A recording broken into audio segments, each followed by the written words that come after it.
Hi, I'm Lucas. And I'm Nathan. And welcome to Today on the Green.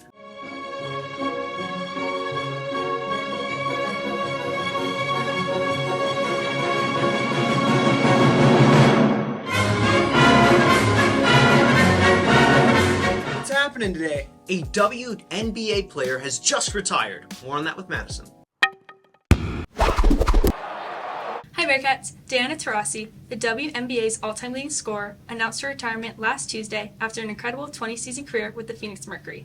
She's a three-time WNBA champion, earned league MVP honors in 2009, and secured 5 WNBA scoring titles. Before beginning her professional career, she was a dominant force in college basketball, winning 3 NCAA championships with the Yukon Huskies. Considered one of the greatest players in basketball history, Taurasi will leave behind a record-breaking legacy that will inspire generations to come. Now back to the studio. Thanks, Madison. Today's Wednesday, which means it's time for another segment of Bonita Interviews. This week, Bianca will be interviewing Mr. Bird.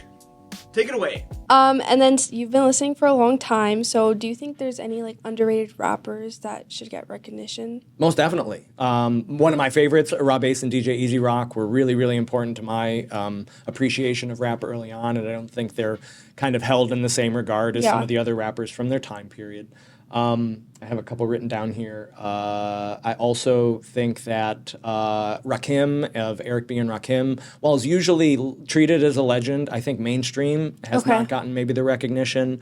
E40 is also a really, really great West Coast rapper who was very innovative for his time period and probably doesn't get as much respect as you should. Yeah, and do you emphasize more on them in your class, or do you even teach about them at all? So in the class, I'm usually talking about the ones that were most popular. Okay. Who were selling platinum albums, multi-platinum albums, whose singles were not only popular on the rap and R&B charts, but also popular on the pop charts. Okay. And then usually at the end of each chapter, I'll put an honorable mention or a couple of those where maybe we won't go totally in depth into their whole career and everything, because there isn't a whole lot to research or talk about, because they weren't super popular, but that doesn't mean that their talent isn't important, that they didn't inspire other artists that came after them. So usually those underrated artists show up in the honorable mentions. Thanks, Bianca.